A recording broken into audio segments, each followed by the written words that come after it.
একদিন মাটির ভেতরে হবে ঘরে, মন আমার কেন বাঁধ দালান ঘর। প্রাণ পাখি উড়ে যাবে পিঞ্জর ছেড়ে, ধরা ধামে সবই রবে তুমি যাবে চলে। বন্ধু বান্ধব যত মাতা পিতা দ্বারা সুত সবই হবে তোমার পরে, মন আমার কেন বাঁধ দালান ঘর। একদিন মাটির ভেতরে হবে ঘরে, মন আমার কেন বাঁধ দালান ঘর। চিল্লায় বলেন ঠিক কিনা? চলে যেতে হবে।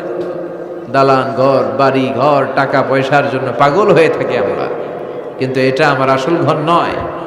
যেই গোসলখানাটারে আমি এত সুন্দর করে টাইলস করে ইটালিয়ান ফিটিংস দিয়ে বানালাম, আমার জীবনের শেষ গোসলটা কি ওই গোসলখানায় হবে? কথা বলেন। যেখানে লাশ ধোয়ায় ওইখানে আমার গোসল হবে, এগুলো আমরা ভাবতে চাই না। কবরের জীবনটা আসল জীবন। বিশ্বনবী দোয়া করতেন, আল্লাহুম্মা ইন্না নাউযু বিকা মিন আযাবিল কবর। আল্লাহ, আমি আপনার কাছে কবরের আযাব থেকে পানাহ চাই, কবরের আযাব থেকে বাঁচতে চাই। এই কবরের মধ্যে অনেক ফিতনা হবে, অনেক সুয়াল হবে। কবরে প্রশ্ন আছে না নাই? কথা বলেন। প্রথম প্রশ্ন জিজ্ঞেস করা হবে, মার রব্বুক, তোমার রব কে? বলেন, আমাদের রব কে? ওমা দীনুক, তোমার ধর্ম কি? বিশ্বনবীর চেহারা দেখিয়ে বলা হবে, তাআরিফু মান হাযার রাজুল, এই লোকটারে চিনো? আমরা কি বলবো? আমরা চিনি, উনি আমাদের প্রিয় রাসূল মুহাম্মদুর রাসূলুল্লাহ সাল্লাল্লাহু আলাইহি ওয়াসাল্লাম। এরপরে জিজ্ঞেস করা হবে, এগুলো কোত্থেকে শিখলা? আমরা বলবো কোরআন থেকে। ফায়ুফসাহু লাহু কবরুহু ৭০ যিরাআন। এই সুন্দর সুন্দর উত্তর করতে পারলে আপনার কবরটারে ৭০ হাত লম্বা করে দেয়া হবে। ইফতাহু লাহু বাবুন ইলাল জান্নাহ, জান্নাতের দিকে একটা দরজা লাগিয়ে দেয়া হবে। ইউলবাসু মিন লিবাসি আহলিল জান্নাহ, জান্নাতীদের পোশাক পরিয়ে দেয়া হবে। জান্নাতের পোশাক কেমন হবে জানেন? রেশমের পোশাক। ওয়া লিবাসুহুম ফিহা হারির, the dress will be in Jannah with fine green silk with the gold embroidery. জান্নাতে যারা থাকবে তাদের পোশাক হবে পাতলা সবুজ রঙের রেশমের কাপড়ের পোশাক, যেটার মধ্যে গোল্ডের, স্বর্ণের ডিজাইন করা, এমব্রয়ডারি করা থাকবে। ওই পোশাক পরিয়ে দেওয়া হবে। আর বলা হবে নাম কান্নাউমিল আরুস, বাসর রাতে জামাই যেমনি আনন্দে ঘুমায় তুমিও ঘুমাও। দুনিয়াতে অনেক কষ্ট সহ্য করছো, দুনিয়াতে পুলিশের দৌড়ানি, র্যাবের দৌড়ানি, আছে না নাই? ইসলামের পক্ষে যারা কথা বলে নিজ এলাকায় পরবাসী, আছে না নাই? আহা, মামলা হামলা, ঝক্কি ঝামেলা ঝুঁকি একটার পর একটা, তার পিছু ছাড়ে না। সে ঘুমাইতেও পারে নাই। চিল্লায় বলেন ঠিক কিনা? আনন্দের ঘুম আমরা সেদিন দেব ইনশাআল্লাহ। ঘুমেন না? নাম কানাউমিল আরুস, বাসর রাতে বর যেমনি কনেকে নিয়ে ঘুমায় ঘুমাও। দুনিয়াতে ঘুমাইতে পারো নাই, দুনিয়াতে খালি দৌড়াইছো। কি করছো? দৌড়ানির উপরে ছিল। আজকে দৌড়ানি নাই, আজকে দৌড়ানি হবে ওই দলের। কথা কন। যারা ইসলামের পক্ষে ছিল না, আজীবন ইসলামরে বাঁশ দিয়েছে, আজকে ওদেরকে বাঁশ দেওয়ার পালা। সেদিন হিসেব উল্টে যাবে। কথা বলেন। এবার ওদেরকে প্রশ্ন করা হবে, তুই ক মার রব্বুক? কয় আমি জানি না। কি জানোস? কয় কিছুই জানি না। কি যে জানি না ওইটাও জানি না। দ্বিতীয় প্রশ্ন, ওয়ামা দীনুক, তোর ধর্মের নাম কি? কয় জানি না। ফেরেশতারা কয় আর প্রশ্ন বাকি একটা, তারপরে আঙ্গ খেলা শুরু। ওমান হাযার রাজুল, do you know this person? দেখো তো এই লোকটারে চিনা চিনা লাগে কিনা। কয় না, চিনি না, আমি কিচ্ছু জানি না, আমি কিচ্ছু মনে করতে পারছি না। খালি আমি মদ খাইতাম আর চিয়ার্স করতাম, এটা মনে আছে। আমি ইসলামের বিরুদ্ধে দৌড়াতাম, ইসলামের পক্ষের শক্তির উপর হামলা চালাতাম, এগুলো মনে আছে। কোরআনের বিরুদ্ধে ছিলাম, ইসলামের বিরুদ্ধে ছিলাম, বিশ্বনবীর বিরুদ্ধে ছিলাম। বিশ্বনবীর বিরুদ্ধে আমি বিষোদাগার করতাম, ইসলামের বিরুদ্ধে আমি জনপ্রচারণা চালাতাম। আজীবন আমার জীবনটারে আমি কাটিয়েছি ইসলামের বিপক্ষে। সুদ, ঘুষ, দুর্নীতি, যৌতুক, মদ ছিল আমার নিত্য সঙ্গী। আমি কিচ্ছু মনে করতে পারছি না, আমার ধর্ম নাই। আমার কিছুই মনে নাই। ফেরেশতারা বলবে ঠিক আছে, এবার আমগো খেলা শুরু। ফায়ুতরাকু বিমাতারিকা মিন হাদিদ, লোহার হাতুড়ি দিয়ে এবার ওর পিটানো শুরু হবে। পিটাতে পিটাতে ওর গায়ের গোশত আর মাসেলগুলো থেতলে ফেলা হবে। ইউকালু লিল আরদি ইলতাইমি, জমিনকে বলা হবে চাপ দাও। ফাতাখতালিফু আদলাউ, ওয়াল আয়াযু বিল্লাহ। কবরের এক পাশের মাটি আরেক পাশের মাটি এমন ভাবে চাপ দিবে, ডান পাশের পাজরের হাড় বাম দিকে ঢুকে যাবে, বাম দিকের হাড্ডি ডান পাশে এসে যাবে। ওর চিৎকারে পুরো কবরস্থানটা থারথার করে কাঁপবে। ওরে বাঁচানোর তখন কেউ থাকবে না।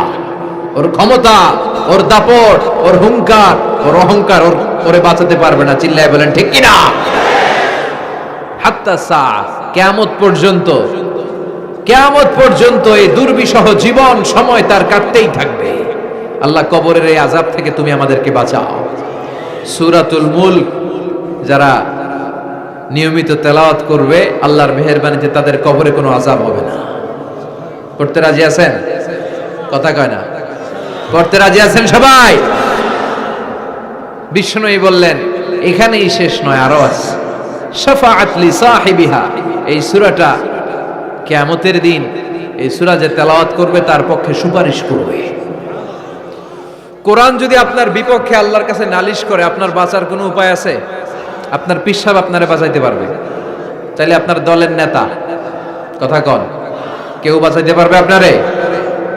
কোরআন যেমনি আপনার বিরুদ্ধে দাঁড়ালে আপনারে বাঁচাতে পারবে না, কোরআন তেমনি আপনার পক্ষে দাঁড়ালে আল্লাহ আপনারে ফেলে দিতে পারবে না।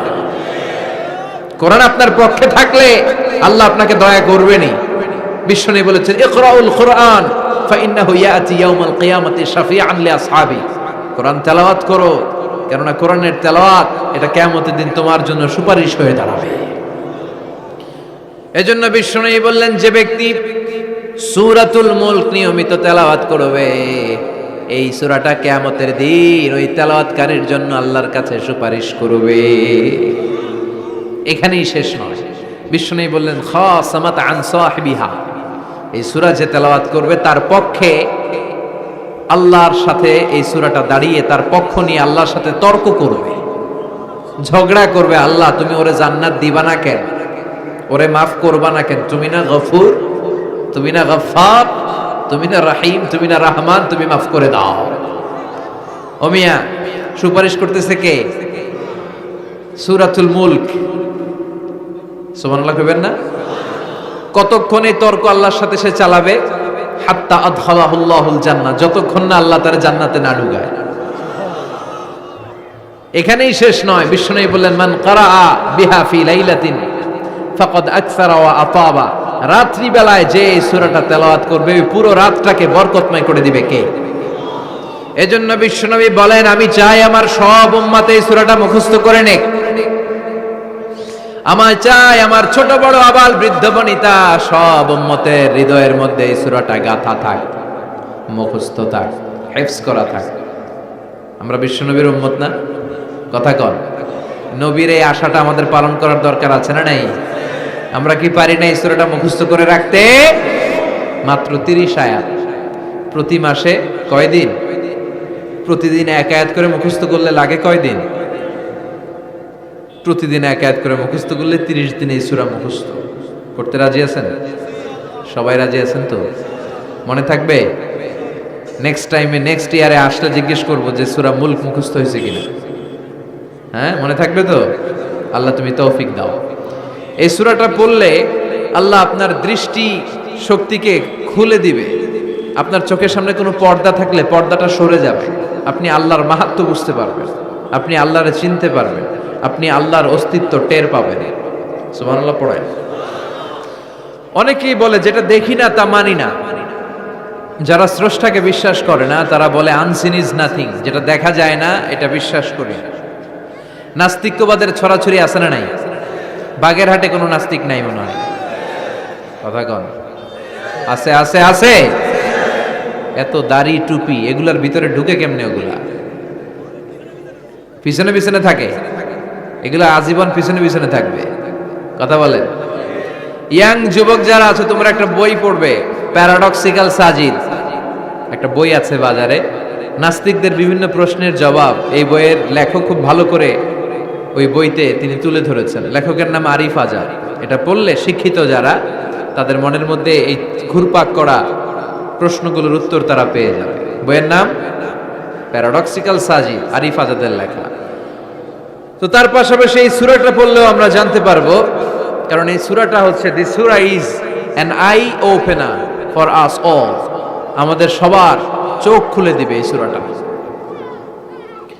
আমাদের ঘুমন্ত বিবেককে জাগিয়ে তুলবে এই সূরাটা। যারা বলে যে স্রষ্টাকে দেখা যায় না, তাদের জন্য এই সূরাটা একটা মেডিসিন।